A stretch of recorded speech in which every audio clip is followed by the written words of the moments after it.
شدید گرمی کے روزے تھے، میری طبیعت بہت نڈھال ہو رہی تھی۔ دفتر میں کام کم تھا، اس لیے میں نے سوچا کہ گھر جا کے آرام کر لوں، مگر مجھے کیا خبر تھی کہ گھر جا کر مجھے کیا دیکھنے کو ملے گا۔ میں سارا راستہ اپنی سوچوں سے الجھتا ہوا گھر پہنچا تھا۔ پچھلے 6 مہینے سے میں ذہنی دباؤ کا شکار تھا، اور جیسے ہی میں گھر میں داخل ہوا تو میرے بیٹے کے کمرے سے آتی آوازوں نے میرے قدم کھینچ لیے۔ کمرے کا دروازہ پوری طرح بند تھا۔ اس سے پہلے کہ میں دستک کے لیے ہاتھ اٹھاتا، کمرے کے اندر سے آنے والی میری بیوی کی آواز نے میرے ہاتھوں کو رکنے پر مجبور کر دیا۔ ایک لمحے کے لیے مجھے لگا کہ شاید میں نے سننے میں کوئی غلطی کر دی ہے، لیکن اگلے ہی جملے نے مجھے یقین دلایا کہ جو کچھ میں سن رہا ہوں وہ بالکل ٹھیک ہے۔ میں نے دروازہ بجانے کا ارادہ ترک کیا اور کمرے کی کھڑکی کے پاس چلا آیا۔ میری بیوی اور اندر موجود میرے بیٹے دونوں کو ہی اس بات کی خبر نہیں تھی کہ میں گھر واپس لوٹ آیا ہوں۔ وہ دونوں ایک دوسرے میں پوری طرح گم تھے۔ اپنی بیوی کو اس کے سوتیلے بیٹے کے ساتھ اس حال میں دیکھ کر میرے قدموں تلے سے زمین نکل گئی۔ میری بیوی روزے سے تھی اور اس نے اس بات کا بھی لحاظ نہیں رکھا تھا۔ جس طرح کی باتیں ان دونوں کے درمیان ہو رہی تھیں وہ میرے وہم و گمان میں بھی نہیں تھیں۔ میں جس عورت کو پوری عزت کے ساتھ اپنے گھر لایا تھا، اس عورت نے میری عزت کو میرے ہی بیٹے کے ساتھ مل کر مٹی میں ملا دیا تھا۔ کوئی شادی شدہ عورت کیسے اپنے ہی سوتیلے بیٹے کے ساتھ؟ میری بیوی شازیہ میری زندگی میں آنے والی دوسری عورت تھی۔ اس نے مجھے اس بات پر یقین کرنے پر مجبور کر دیا تھا کہ عورت قابل بھروسہ اور باوفا نہیں ہوتی۔ میں لڑکھڑا کر پیچھے ہٹ گیا تھا۔ سچ کہوں تو یہ بات مجھ سے کسی طرح برداشت نہیں ہو رہی تھی۔ ایسا لگ رہا تھا جیسے میرا دل سینے سے باہر نکل جائے گا۔ میرے سینے میں شدید تکلیف ہو رہی تھی۔ میں کسی نہ کسی طرح اپنے کمرے تک پہنچ گیا اور بستر پر ڈھہ گیا۔ مجھ میں تو اتنی بھی ہمت نہیں تھی کہ میں کمرے کے اندر جا کر اپنی بیوی کو رنگے ہاتھوں پکڑتا اور اسے پوچھتا کہ یہ سب کیا ہے۔ کس طرح میرے بیٹے کے گلے لگ کر وہ اسے یقین دلا رہی تھی کہ جو کچھ ان دونوں کے درمیان ہو رہا تھا اس کی خبر کسی کو بھی نہیں ہوگی۔ وہ میرے بیٹے کو جس طرح چوم رہی تھی اور کہہ رہی تھی کہ اب وہ زندگی بھر اسی طرح اس کے ساتھ رہے گی، میری سانس رک گئی تھی۔ اور حیرت تو مجھے اپنے اس بیٹے پر ہو رہی تھی جو اپنے باپ کی بیوی کے ساتھ ہی اپنی خواہشات پوری کرنا چاہتا تھا۔ میں جاننا چاہتا تھا کہ میری بیوی اور بیٹے نے مل کر میرے ساتھ اتنا بڑا دھوکہ کیوں کیا، اور کب سے وہ دونوں اسی طرح ایک دوسرے کے ساتھ رشتے میں بندھے ہوئے تھے۔ میرا نام مراد تھا اور میری اور شازیہ کی شادی کو 6 مہینے ہونے والے تھے۔ ان 6 مہینوں میں نے بہت کچھ ایسا محسوس کیا تھا جو بہت عجیب تھا، لیکن مجھے ہرگز بھی اندازہ نہیں تھا کہ بات اتنی زیادہ آگے نکلی ہوئی ہوگی۔ شازیہ میرے دفتر میں کام کرتی تھی، اور جب مجھ سے اپنی تنہائی برداشت نہ ہوئی اور ساتھ ہی مجھے اپنے بیٹے اسد کی بھی فکر ستانے لگی تو میں نے خود اسے شادی کے لیے پرپوز کر دیا تھا۔ شازیہ ایک مڈل کلاس گھرانے سے تعلق رکھتی تھی۔ وہ عمر میں بھی مجھ سے کافی چھوٹی تھی، لیکن اس کے اخلاق نے مجھے بہت متاثر کیا تھا، اور اسی لیے میں نے فیصلہ کیا تھا کہ اب میں اپنی زندگی میں اگر کسی کو شامل کروں گا تو وہ شازیہ ہی ہوگی۔ مجھے لگا تھا کہ میرا بیٹا اسد میری دوسری شادی پر بہت ہنگامہ کھڑا کرے گا، کیونکہ وہ اپنی پہلی ماں سے بہت محبت کرتا تھا۔ لیکن جب اسد اور شازیہ کی پہلی دفعہ ملاقات ہوئی تو اس نے بالکل بھی اس شادی کی مخالفت نہ کی۔ وہ 14 سال کا ایک جوان لڑکا تھا، اور اس نے بخوشی اس بات کو قبول کر لیا تھا کہ اس کی ماں کے جانے کے بعد ہمارے گھر کو کسی عورت کی ضرورت ہے۔ میرا اپنا کاروبار تھا، پیسے کی کوئی کمی نہیں تھی، اس لیے میں نے شازیہ کے گھر والوں کو اس رشتے کے لیے راضی کر لیا، اور شازیہ دھوم دھام سے رخصت ہو کر میری زندگی میں شامل ہو گئی۔ کچھ دنوں میں اس نے اپنی محبت سے نہ صرف میرا دل جیت لیا تھا بلکہ اسد بھی اس کے بہت زیادہ قریب ہو گیا تھا۔ اس بات پر میں بہت خوش تھا۔ مجھے لگ رہا تھا کہ میں نے ایک بہت بڑا محاذ سر کر لیا ہے، لیکن مجھے کیا معلوم تھا کہ اسد اور شازیہ کی اس قربت کی اصل وجہ کیا ہے۔ میری اور شازیہ کی شادی کو 10-15 دن ہی ہوئے تھے، اور میں نے اس بات کو محسوس کیا تھا کہ شازیہ ہر وقت اسد کے آگے پیچھے پھرتی ہے، اور وہ اسد کو کبھی تنہا نہیں چھوڑتی، بلکہ اکثر تو وہ مجھے چھوڑ کر اسد کے کمرے میں چلی جایا کرتی تھی۔ آدھی رات تک شازیہ اس کے کمرے میں موجود رہتی، اور میں شازیہ کے انتظار میں یا تو کمرے میں ٹہلتا رہتا یا پھر اسے بلانے جاتا تو وہ کچھ دیر کا کہہ کر مجھے ٹال دیا کرتی۔ کبھی کبھار میں نے شازیہ سے اس بات کا شکوہ بھی کیا، لیکن شازیہ ہمیشہ کہتی کہ اسد کو اس کی توجہ کی ضرورت ہے۔ میں یہ سوچ کر خاموش ہو جاتا کہ شازیہ یہ سب کچھ میرے گھر اور میری اولاد کے لیے ہی تو کر رہی ہے، پھر میں اسے شکوہ کر کے اس کا دل خراب کیوں کروں؟ لیکن ہر گزرتے دن کے ساتھ شازیہ جس طرح اسد کے قریب ہو رہی تھی مجھے بہت عجیب لگ رہا تھا۔ شازیہ عموماً میرے سونے کے بعد ہی کمرے میں آیا کرتی تھی اور اس وجہ سے ہم دونوں کے درمیان کافی دوریاں آ گئی تھیں۔ مجھے بزنس ٹور کے سلسلے میں دبئی جانا تھا۔ میں نے شازیہ سے کہا کہ وہ بھی میرے ساتھ چلے۔ ہم شادی کے بعد کہیں گھومنے بھی نہیں گئے تھے، لیکن شازیہ نے یہ کہہ کر انکار کر دیا کہ وہ اسد کو چھوڑ کر نہیں جانا چاہتی۔ شازیہ کی بات سن کر میں دنگ رہ گیا تھا کہ وہ دبئی نہیں جانا چاہتی اور اسد کے ساتھ وقت گزارنا چاہتی ہے، جبکہ وہ اسد کی سگی نہیں بلکہ سوتیلی ماں تھی۔ میں نے شازیہ کو ساتھ چلنے کے لیے اصرار کیا تو اس نے محبت سے میرا ہاتھ تھام لیا اور کہنے لگی کہ ہمارے جانے کے بعد اسد بالکل تنہا ہو جائے گا، اور میں نہیں چاہتی کہ اسے اس بات کا احساس ہو کہ دوسری ماں آنے کے بعد اس کا باپ بدل گیا ہے۔ میں نے شازیہ کو سمجھایا کہ اس سے پہلے بھی میں اسد کو گھر میں اکیلا چھوڑ کر بزنس ٹور پر جاتا رہا ہوں۔ اس سے کوئی پریشانی نہیں ہوتی، وہ 14 سال کا ایک جوان لڑکا ہے اور آسانی سے اکیلا رہ سکتا ہے، اور پھر گھر میں نوکر چاکر کی بھی کوئی کمی نہیں ہے۔ لیکن شازیہ اپنی بات پر قائم رہی۔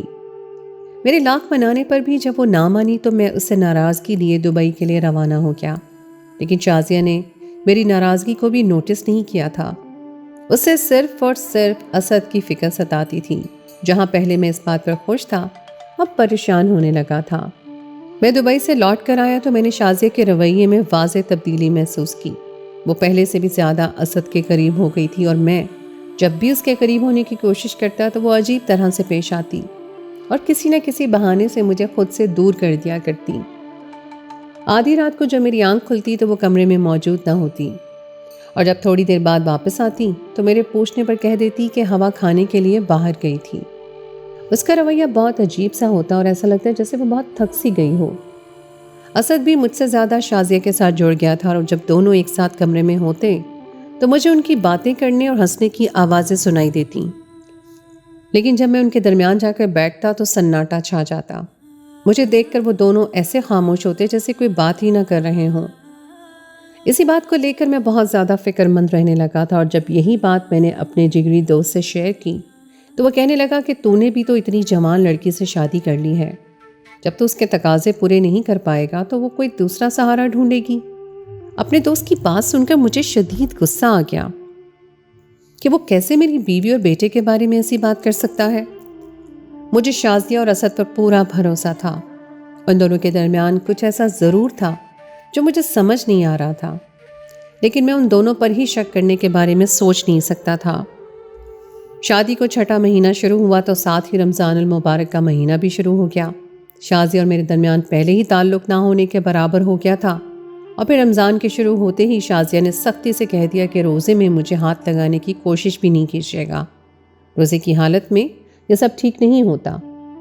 شازیہ کی بات سن کر میں خاموش ہو گیا، کیونکہ وہ ٹھیک کہہ رہی تھی، لیکن روزے کے بعد رات کے وقت جب میں نے اس کی قربت چاہی تو اس نے اس وقت بھی مجھے دھکا دے دیا اور کہنے لگی کہ میں نے آپ کو منع کیا تھا، رمضان شروع ہو چکے ہیں، احتیاط کریں۔ اس کی بات سن کر میں حیران ہوا، اور میں نے اسے سمجھانے کے لیے کہا کہ روزے میں یہ سب منع ہے، لیکن اب تو روزہ ختم ہو چکا ہے، رات کا وقت ہے، اور اب تو ہم دونوں ایک ہو سکتے ہیں۔ لیکن شازیہ اپنی بات سے پیچھے نہ ہٹی اور کہنے لگی کہ نہیں، اسے رمضانوں میں یہ سب پسند نہیں ہے، بہتر ہے ایسا کچھ نہ ہو۔ وہ کروٹ بدل کر سو چکی تھی، اور میں سوچ رہا تھا کہ یہ وہی شازیہ ہے جو شادی سے پہلے میرے جذبات اور احساسات کا بہت خیال رکھتی تھی۔ میں جب بھی کبھی خود کو تنہا محسوس کرتا تو شازیہ ہمیشہ میری دل جوئی کیا کرتی، لیکن ان 6 مہینوں میں تو وہ پوری طرح بدل گئی تھی۔ اس بدلاؤ کے پیچھے کیا وجہ تھی میں جان نہیں پایا تھا۔ شازیہ کو اس طرح سوتا دیکھ کر مجھے اچانک ہی اسد کی ماں شہلا کی یاد آئی تھی۔ وہ بھی بالکل اسی طرح کی حرکتیں کیا کرتی تھی، نہ ہی مجھ پر توجہ دیتی اور نہ ہی اسے گھر میں کوئی دلچسپی رہتی، سارا وقت اپنے موبائل فون پر مصروف رہا کرتی تھی، اور پھر جب اس کی حقیقت کھل کر میرے سامنے آئی تھی تو میں نے اسے کھڑے کھڑے طلاق دیتی تھی۔ لیکن مجھے یہ علم نہیں تھا کہ میری دوسری بیوی بھی شہلا جیسی ہی ہوگی۔ شائلہ کے جانے کے بعد نہ ہی میں نے کبھی اس کا ذکر کیا تھا اور نہ ہی اس کی کردار کشی کی تھی۔ شازیہ سے شادی کے وقت بھی میں نے اس سے شائلہ کی کوئی برائی نہیں کی تھی، کیونکہ وہ اسد کی ماں تھی اور میں اسے بد کردار ٹھہرا کر اپنے بیٹے کی زندگی کو خراب نہیں کرنا چاہتا تھا۔ لیکن جب میں نے شازیہ کو شائلہ کی جیسی حرکتیں کرتے دیکھا تو میرا دل پوری طرح خراب ہو گیا۔ شائلہ مجھے چھوڑ کر موبائل فون میں مصروف رہتی تھی اور شازیہ مجھ سے زیادہ اسد کو وقت دینے لگی تھی۔ جیسے تیسے دن گزر رہے تھے اور پھر میں نے اپنی آنکھوں سے وہ سب کچھ دیکھا جسے دیکھنے کی نہ ہی مجھ میں ہمت تھی اور نہ ہی سب دیکھنے کے بعد تاب لا سکا۔ میری وہ بیوی جسے میں بہت محبت اور عزت سے اپنے گھر لایا تھا، وہ میرے بیٹے کے ساتھ اس کے کمرے میں موجود جس طرح کی حرکتیں کر رہی تھی دیکھ کر میری روح تک جھلس کر رہ گئی تھی۔ میں اپنے کمرے میں آ کر لیٹ گیا تھا اور گہری گہری سانس لے رہا تھا۔ کچھ دیر بعد شازیہ کمرے میں آئی تو مجھے کمرے میں لیٹا دیکھ کر چونک گئی اور پریشانی سے پوچھنے لگی کہ آپ گھر کب آئے؟ میں نے سر سے پاؤں تک شازیہ کو غور سے دیکھا، جس کی حالت کافی عجیب نظر آ رہی تھی۔ اس کے بکھرے بال اور سرخ پڑتی آنکھیں جذبات کی الگ داستان سنا رہی تھیں۔ میں نے نفرت سے نگاہ پھیر لی۔ اگر وہ میرے خون کے بجائے کسی اور کے ساتھ یہ سب کرتی، میں شاید اس کی آنکھوں میں آنکھیں ڈال کر سوال کرتا اور اس سے بے وفائی کی وجہ پوچھتا، لیکن اس نے تو میرے بیٹے کو ہی اپنا نشانہ بنا لیا تھا۔ سینے میں چبھن بڑھی تو میں نے اپنی آنکھیں بند کر لی۔ ایک آنسو میری آنکھ سے بہہ نکلا تھا۔ شازیہ فوراً میرے پاس آ کر بیٹھ گئی، پریشانی سے میری طبیعت پوچھنے لگی۔ مجھے اب نہ ہی اس کی ہمدردی چاہیے تھی اور نہ ہی توجہ۔ جو کچھ میں دیکھ چکا تھا وہی میرے لیے کافی تھا۔ میں شازیہ کی کسی بھی بات کا جواب دیے بغیر گھر سے نکل آیا تھا۔ افطار میں کچھ وقت باقی تھا، میں ایسے ہی سڑک پر گاڑی دوڑانے لگا۔ اسد کی ماں شائلہ سے بھی میں نے محبت کی شادی کی تھی۔ ہم دونوں ایک ساتھ کالج میں پڑھتے تھے اور وہیں سے ہماری محبت کا سلسلہ شروع ہوا تھا۔ جب شائلہ میری زندگی میں آئی تھی اس وقت میرے حالات اتنے اچھے نہیں تھے، لیکن میں نے شائلہ کو زندگی کی ہر خوشی دینے کی کوشش کی تھی۔ لیکن جیسے جیسے میرے کاروبار میں اضافہ ہوا، ہم دونوں کاروباری لوگوں سے بھی ملنے لگے اور دعوتوں کا ایک نہ رکنے والا سلسلہ شروع ہو گیا۔ میں اسد اور شائلہ کو تنہا نہیں چھوڑنا چاہتا تھا، اسی لیے شائلہ کو بھی مجھے اپنے ساتھ لے جانا پڑتا تھا۔ ویسے بھی ان دعوتوں میں تقریباً سبھی کاروباری حضرات کی بیویاں موجود ہوتی تھیں، لیکن مجھے کیا معلوم تھا کہ میری بیوی تو کسی اور ہی راستے کی راہی بن جائے گی۔ میرا کاروبار ابھی چھوٹا تھا اور میں اتنا زیادہ امیر نہیں ہوا تھا جتنا دوسرے کاروباری لوگ تھے، اور اسی وجہ سے شائلہ کا تعلق زبیر کے ساتھ جڑ گیا تھا۔ اکثر شائلہ دعوت میں اس کے ساتھ زیادہ نظر آتی، لیکن میں نے اس بات کو کبھی سیریس نہیں لیا تھا۔ لیکن ہر گزرتے دن کے ساتھ شائلہ کی بے رخی بڑھتی جا رہی تھی اور پھر وہ راتوں کو بھی موبائل فون پر مصروف رہنے لگی۔ میرے پوچھنے پر کہتی کہ اب اس کی بھی زیادہ دوستی ہو گئی ہے اور وہ بھی سوشل ہو گئی ہے۔ میں اس کی بات سن کر خاموش ہو جاتا، لیکن پھر جب اس نے مجھے اور اسد کو مکمل طور پر نظر انداز کرنا شروع کر دیا تو مجھے یقین ہو گیا کہ وہ کچھ ایسا کر رہی ہے جو مجھ سے اور اسد سے زیادہ اہم ہے۔ ایک رات وہ واش روم میں تھی اور اس کا موبائل فون مستقل میسج کی بیپ سننا آ رہا تھا۔ میں نے آج سے پہلے کبھی اس کا فون نہیں اٹھایا تھا، لیکن اس کے بدلتے ہوئے رویے نے مجھے اس رات مجبور کر دیا کہ میں دیکھوں تو صحیح، آخر وہ آدھی آدھی رات کو کس کے ساتھ مصروف رہتی ہے۔ اور اسی خیال کے بعد میری زندگی پوری طرح پلٹ گئی۔ جیسے ہی میں نے شائلہ کا فون اٹھایا تو زبیر کے میسیجز میری محبت اور میری وفاداری کا مذاق اڑانے لگے۔ ایک نہ ختم ہونے والی چیٹ کا سلسلہ میرے سامنے کھلا ہوا تھا، جس میں عشق و عاشقی کی ایسی باتیں تھیں جنہیں پڑھ کر میں شرم سے زمین میں گڑ گیا۔ میری بیوی جو میرے بیٹے کی ماں تھی، وہ ایک غیر آدمی کے ساتھ جس طرح لفظوں میں اپنے جذبات بیان کر رہی تھی وہ میرے لیے ناقابل یقین تھا۔ زبیر ایک بہت بڑی کمپنی کا مالک تھا اور مجھ سے کہیں زیادہ امیر تھا۔ اس کے پاس کسی چیز کی کوئی کمی نہیں تھی، اور ان میسیجز کے ذریعے ہی مجھے پتا چلا میری بیوی آج کل جو قیمتی سے قیمتی زیورات پہنتی ہے وہ دراصل زبیر ہی کی مہربانی ہے، اور میری بیوی نے مجھ سے جھوٹ کہا تھا کہ اس نے یہ زیورات پیسے جوڑ کر خریدے ہیں۔ زبیر اسے اگلے دن ملنے کے لیے اپنے فلیٹ پر بلا رہا تھا، اور اس سے پہلے بھی وہ لوگ بہت سی ملاقاتیں زبیر کے فلیٹ پر کر چکے تھے۔ وہاں ان دونوں کے درمیان کیا کچھ ہوا ہوگا یہ سوچ کر ہی میرے قدموں تلے سے زمین نکل گئی تھی۔ مجھے لگا تھا کہ میں ساری زندگی آئینے میں خود کو نہ دیکھ سکوں گا۔ میری بیوی نے میرے چہرے پر ایسی کالک ملی تھی۔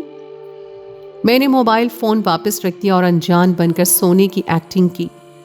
میری بیوی فریش ہو کر آئی تو موبائل فون کی اسکرین دیکھ کے مسکرائی اور جواب دیا۔ اس کی مسکراہٹ نے مجھے بتا دیا تھا کہ وہ کل زبیر سے ملنے ضرور جائے گی۔ میں نے اگلی صبح ہی وکیل سے کہہ کر طلاق کے کاغذات بنوائے اور شام کے وقت جب میری بیوی زبیر سے ملنے کے لیے اس کے فلیٹ پہنچی تو میں بھی موقع پر پہنچ گیا اور اسے طلاق دے ڈالی۔ اس وقت ہمارا بیٹا صرف 6 سال کا تھا۔ میری بیوی کو اس طلاق کا بھی کوئی افسوس نہیں تھا، وہ زبیر کے ساتھ خوش تھی۔ اس دن کے بعد سے میں نے اکیلے ہی اسد کو پالنا شروع کر دیا۔ اسد کبھی کبھی مجھ سے اپنی ماں کو لے کر بہت زیادہ سوالات کرتا، لیکن میں نہیں چاہتا تھا کہ اسے اس کی ماں کے کردار کی گندگی دکھا کر اس کی سوچ کو خراب کروں۔ اس لیے میں ہمیشہ اس بات کو گھما پھرا کر کہہ دیتا کہ بس قسمت میں ہی ہمارا ساتھ نہیں تھا۔ میں نے شازیہ کو بھی یہی بات کہی تھی کہ میرا اور میری بیوی کا ساتھ نصیب میں اتنا ہی لکھا تھا اور اس لیے ہماری راہیں جدا ہو گئیں، لیکن مجھے کیا خبر تھی کہ ہر عورت ہی ایک جیسی ہوتی ہے۔ شازیہ بھی شہلا کے نقش قدم پر چل رہی تھی۔ افطار کا وقت قریب ہوا تو میں گھر جانے کے بجائے وہیں سڑک پر بچھے دسترخوان پر بیٹھ گیا، اور افطار کے ساتھ ساتھ میں نے ایک فیصلہ اور کیا اور اپنے وکیل کو فون ملا دیا۔ مجھے اب اپنی زندگی میں کوئی عورت نہیں چاہیے تھی۔ رات جب میں گھر لوٹا تو شازیہ بہت زیادہ فکر مند تھی اور مجھے پوچھ رہی تھی کہ میں افطار کے وقت کہاں تھا اور گھر لوٹ کر کیوں نہیں آیا، لیکن اب اس کے سوالوں کا جواب دینا میں ضروری نہیں سمجھتا تھا۔ وہ میرے آگے پیچھے گھوم رہی تھی اور میں سکون سے بستر پر لیٹ کر آنکھیں بند کر چکا تھا۔ نیند تو میری آنکھوں سے کوسوں دور تھی، لیکن طلاق کا فیصلہ کر کے میں خود کو پرسکون کر چکا تھا۔ 2 دن بعد جب طلاق کے کاغذات بن کر آئے تو میں نے شازیہ کے سامنے ان کاغذات کو رکھا تو اس کی آنکھیں پھٹی کی پھٹی رہ گئیں، اور وہ میری طرف دیکھتے ہوئے حقارت سے کہنے لگی کہ یہ سب کیا ہے اور آپ کیسے مجھے طلاق دے سکتے ہیں، آخر میری غلطی کیا ہے؟ شازیہ کی صداکاری پر میں حیران رہ گیا تھا۔ وہ بہت آرام سے آنکھوں میں آنسو لیے مجھ سے اپنی غلطی پوچھ رہی تھی۔ میں نے اسے کندھوں سے پکڑ کر جھنجھوڑ دیا اور کہا کہ میں ایک ایسی عورت کو اپنے گھر نہیں رکھ سکتا جو میرے ہی بیٹے کے ساتھ میرے پیٹھ پیچھے ایسی حرکتیں کرتی ہو۔ میں نے غصے میں کہا کہ شہلا نے جو کچھ کیا تم نے بھی وہی سب کیا ہے۔ میں نے کبھی تمہارے سامنے اپنی پہلی بیوی کی برائی نہیں کی۔ مجھے لگا تھا کہ ماضی کو کوریدنے سے کوئی حاصل نہیں ہوگا، لیکن تم نے تو ماضی کو میرا حال بنا دیا، اور اب میں اسے اپنا مستقبل نہیں بننے دوں گا۔ میری بیوی نے میرے نکاح میں ہوتے ہوئے ایک غیر مرد سے تعلق قائم کیا تھا، اس لیے میں نے اسے طلاق دی تھی، لیکن تم نے تو میرے ہی بیٹے کو اپنی خواہشات کے لیے استعمال کر لیا۔ میری بات سن کر شازیہ ساروں قطار رونے لگی اور روتے ہوئے کہنے لگی کہ آپ کو کوئی غلط فہمی ہو گئی ہے، میرا اسد کے ساتھ کوئی تعلق نہیں ہے۔ آپ نے تو مجھے کبھی شہلا کے بارے میں کچھ نہیں بتایا، لیکن اسد نے مجھے بتایا کہ آپ اس پر بہت ظلم کرتے تھے، اسے مارتے پیٹتے تھے، اور جب آپ کا اس سے دل بھر گیا تو آپ نے شہلا کو طلاق دے دی، اور آپ میرے ساتھ بھی یہی سب کرنے والے ہیں۔ اسد نے ہی مجھے بتایا کہ آپ نے اسد پر اور اس کی ماں پر توجہ نہیں دی۔ ہماری شادی سے پہلے بھی آپ اس پر ایسا ظلم کرتے تھے اور اس لیے وہ بہت زیادہ ٹوٹ گیا تھا۔ اسد کی ایسی حالت دیکھ کر ہی میں اسے وقت دینے لگی تھی۔ وہ اکثر میرے گلے لگ کر رونے لگا تھا اور مجھے بتاتا تھا کہ کس طرح آپ نے اپنا پہلا گھر برباد کیا۔ شازیہ زار و قطار رو رہی تھی اور مجھے ظلموں کی وہ داستان سنا رہی تھی جس کے بارے میں سوچ بھی نہیں سکتا تھا۔ میں نے شازیہ کے منہ پر ایک زوردار تھپڑ مارا اور کہا کہ اب تو جھوٹ بند کر دو، تم میرے منہ پر میرے بارے میں ایسی باتیں کیسے کر سکتی ہو؟ نہ ہی میں نے کبھی اسد کو ہاتھ لگایا ہے اور نہ ہی کبھی شہلا کے ساتھ کوئی زیادتی کی ہے۔ وہ تو خود اپنی مرضی سے زبیر کے ساتھ گئی تھی، بس میری غیرت نے اس بات کو گوارا نہیں کیا اور میں نے اسے طلاق دے دی، لیکن اسد پر سے ایک دن بھی میری توجہ کم نہیں ہوئی۔ میں نے فوراً آواز دے کر اسد کو بلایا اور اسے سختی سے پوچھا کہ تمہاری ماں کیا کہہ رہی ہے، میں نے تم پر کون سے ظلم کیے ہیں؟ میری بات سن کر اسد کی زبان کو تالا لگ گیا، اور پھر جب میں نے اس کے منہ پر ایک زوردار تھپڑ مارا تو اس نے سب کچھ سچ بتا دیا۔ بہت وقت پہلے ہی زبیر شہلا کو چھوڑ چکا تھا اور شہلا اکیلے تنہائی کی زندگی گزار رہی تھی، لیکن جب اسے میری اور شازیہ کی شادی کا علم ہوا تو اس کے دل میں نفرت کی آگ جل اٹھی اور اس نے ہمارے گھر کو برباد کرنے کا فیصلہ کر لیا۔ اس نے اسد کا استعمال کیا اور اسد کو شازیہ کے خلاف یہ کہہ کر بھڑکا دیا کہ شازیہ ہی وہ عورت تھی جس کی وجہ سے میں نے شہلا کو چھوڑا تھا۔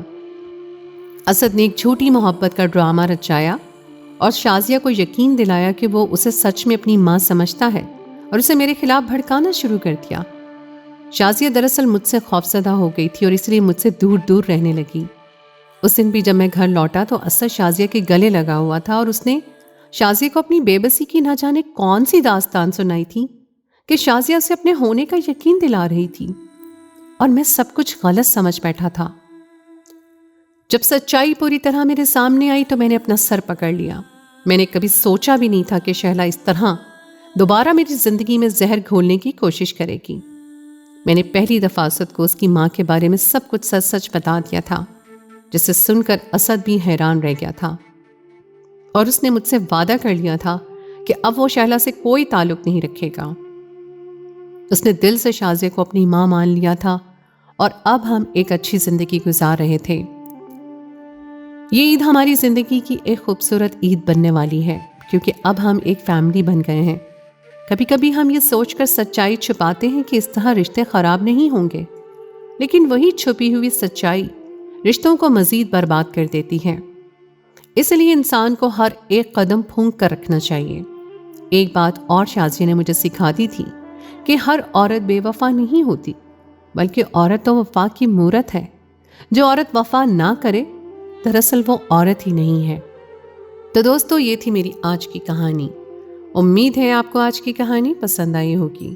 کہانی اچھی لگے تو اس کو لائک ضرور کیجیے، اپنے دوستوں کے ساتھ شیئر کیجیے، اور اگر آپ نے ابھی تک میرے چینل کو سبسکرائب نہیں کیا تو اس کو فوراً سبسکرائب کر لیجیے، اور ساتھ ہی لگے بیل کے بٹن کو بھی پریس کر دیں تاکہ آپ کو میری آئندہ آنے والی کہانی کا نوٹیفیکیشن بر وقت مل سکے۔